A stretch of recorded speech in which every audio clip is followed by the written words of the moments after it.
Bless up my people, welcome back to the channel my people. So in this one my people, Moreland Wilson, the MP for Westmoreland, showed out my people and go on with a bag of things at the Emancipation vigil that was held down there in Savannah Lamar. And my people, it don't look good at all. Some argument about him was supposed to go up and speak, and even though they were telling him about the protocols of once the Governor General's speech has been read, nobody else will come and speak after. And my people, him going with that bag of things, went up even on the stage after artist George Nooks was even performing and unplugging the microphone at least 2 times. Standing on the stage being defiant, police call and the man still a rile up and a hackle up himself and a behave like him at the baddest thing down at Westmoreland. And I want to remember say he is an MP in Westmoreland, my people. And some people, with his behavior that he portrayed, he prevented the Independence Proclamation from being read as is traditionally done on the eve of Emancipation every single year. And so I have a few clippings for you to go and look upon my people and see the behavior of this member of parliament. You are no.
We do not use fire to fight fire.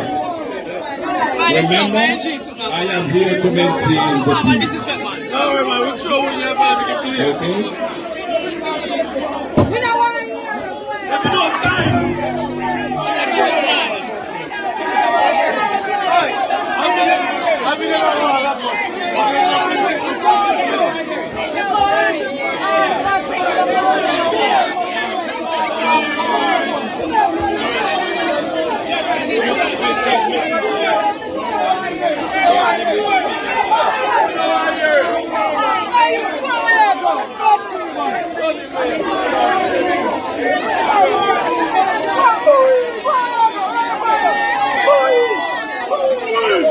There's no way for a leader to use bad manism to get his way.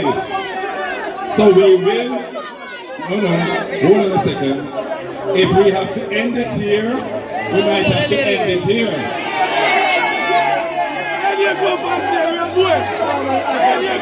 Let me explain something. Listen to me now. Let me just explain something to everybody. The protocol is after the Governor General speaks, there should be no other speaker. That is the protocol. As a justice of the peace, I stand by that. I was trained by that. And I will live by that. And it's very, very embarrassing that we have a guest artist and the mic and the plugs were pulled.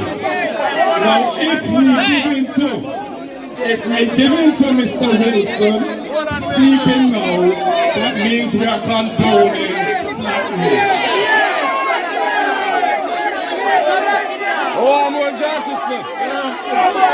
Now let me just say something. As the master of ceremony, I reserve the right to follow protocol, and I have done just that. Let me just pick a caveat. This has nothing to do with politics. Let me just repeat. This has nothing to do with politics. I have been chairing functions like these for over 15 years, and never we have been brought. So now my people, having seen all of that, then at that made the man really rile up because he didn't get to go on stage and speak. Remember, emancipation and independence is not a political thing, so why him wanted to go up there and him know the protocol, right? And still him a behave defiant. All the people him are running away and I say them no want to hear him. It's not a political campaign. It's not a place for politics right there. So my people, wanna talk up in the comment section and tell me what you think. Look at the behavior of the member of parliament. And nobody expect the Prime Minister to come and speak about this, because as I say, the Prime Minister pick and chooses what he wishes to come and address when it comes on to, members of parliament from the Jamaica Labour Party's side. So right now in this segment, my people, due to the fact that it's Emancipation Day in Jamaica, I'm going to make you hear the Emancipation Day message from Opposition Leader Mark Golding and from the Prime Minister Andrew Holness. My fellow Jamaicans, every year on August the 1st, we commemorate what many regard as the most significant milestone in our nation's history, Emancipation Day. This day holds profound meaning for us all, as we remember August the 1st, 1838, as a date which marked the end of a brutal and inhumane period of our history, after centuries of enslavement of our people. It is a day to reflect on the courageous and heroic journey of the many hundreds of thousands of our people who had endured unimaginable suffering. We pay tribute to their unwavering spirit, their unrelenting struggle for freedom, and their unshakable belief in a better future. While the abolition of slavery was a significant milestone, the vestiges of that period and colonialism continue to impact our society even today. It is manifest in prevailing attitudes and values about our self-image, our family structures, our society as a whole, how we deal with conflicts, and so much more.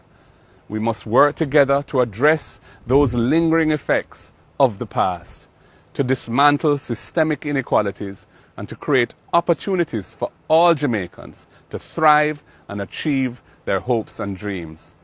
Therefore, the struggle for freedom, equality, justice, and economic empowerment is not just a historical event. It is an ongoing journey for each generation.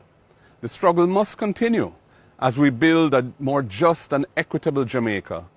It is through this struggle that we honor the memory of those, known and unknown, who fought and died as martyrs for the rights and freedoms we enjoy today, who resisted the chains of bondage with courage and determination. Our mission is to build a Jamaica where every citizen is emancipated from mental slavery and enjoys the full benefits of freedom, freedom from poverty and all its debilitating manifestations, freedom from discrimination, and freedom to achieve our fullest potential. As we embrace these noble aspirations, we also recognize our personal responsibility to be good citizens of this land, to love and care for each other, to treat each other with respect and uphold our laws, and to work for the common good of our national development. The cornerstone of our mission must be the unity and togetherness of our people, encapsulated in one love and directed by the grace and will of God. We will achieve that mission because we are a great, resourceful, and resilient people. Even in the face of challenges that persist, we have hope and determination.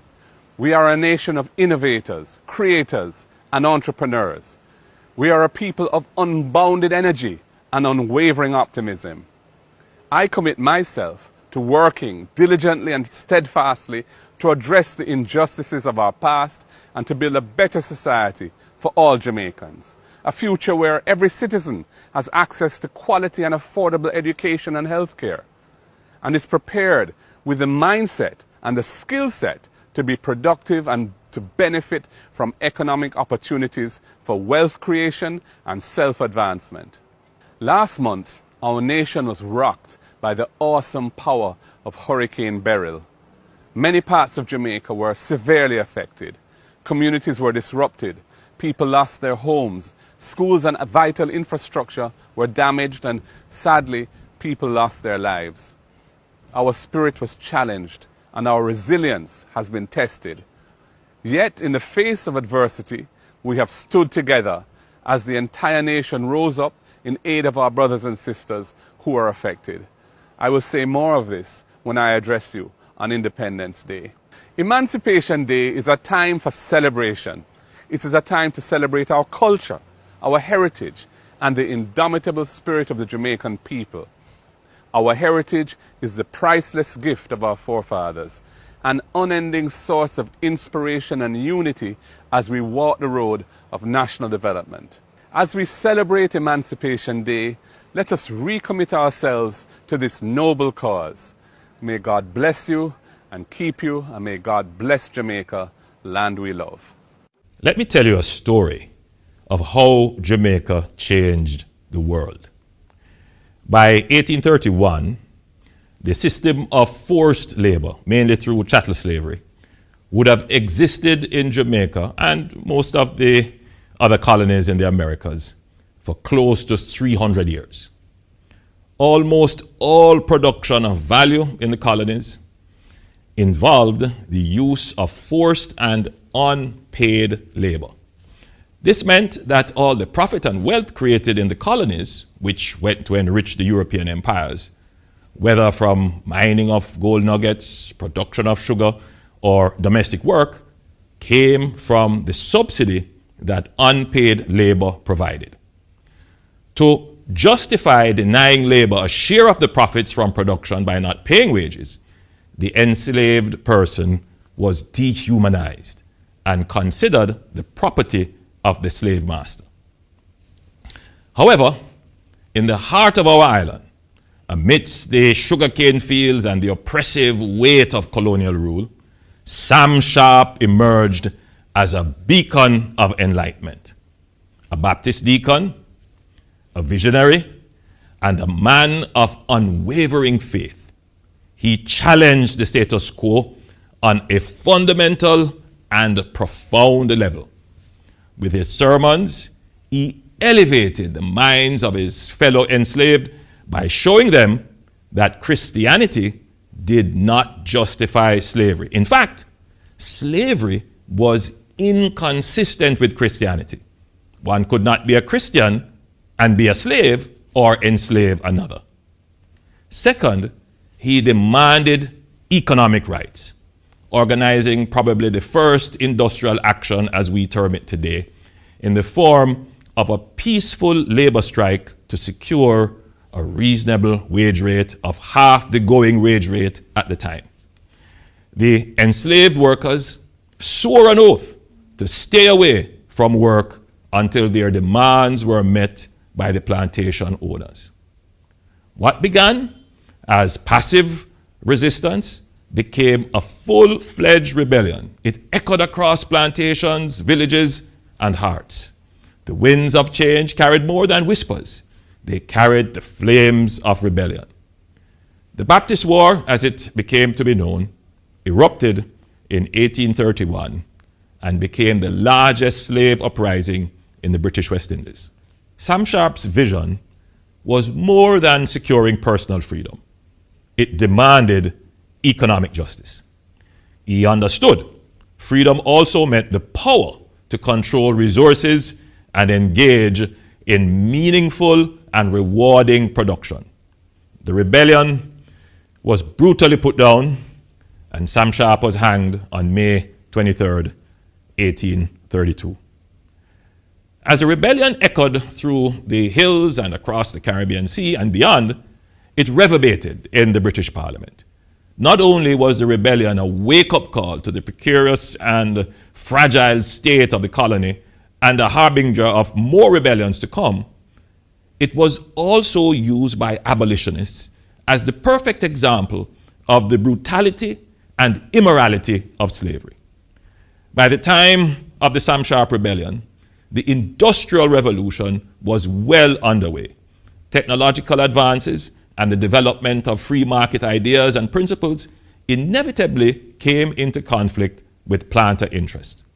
The profits from sugar were artificially created by slave labor, and the production of slave economies could be more efficiently done by industrial economies, which would mean lower prices to the British consumers. Sam Sharpe's rebellion therefore showed that slavery as an economic system was no longer viable. Finally, the cries of the oppressed could no longer be ignored. In 1833, the Slavery Abolition Act was passed, a seismic shift that shattered the chains binding millions. Jamaica stood at the forefront, a testament to courage and resilience. Full emancipation was finally achieved at midnight on July 31st, 1838. And so, on this day, so hallowed in our history, we gather as one people to commemorate the unconquerable spirit of our ancestors, the brave souls who broke the chains, who dared to dream of freedom, and who ignited a flame that would forever change the course of history. Today we raise our voices in jubilation. We honor Sam Sharpe, whose sacrifice ignited a revolution.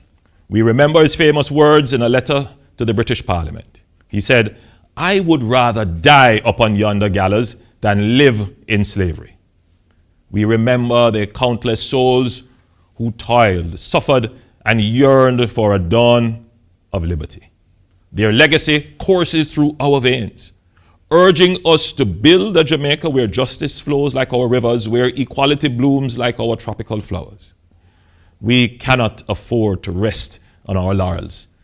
The struggle for justice persists with the lessons of history still echoing in our lives today. It is crucial that we continue to advocate for reparations, but we do not wait on it. We must use our freedom to build our own wealth and secure our economic independence. Every child who celebrates freedom today must be taught that their joy is built upon the courage and sacrifices of those who fought for freedom and for the right to be able to use our God-given talent and energy for our sustainable economic gain. So together, we honor our past, shape our future, and march towards our glorious shared destiny as a proud and free people ignited with purpose. Happy Emancipation Day, Jamaica.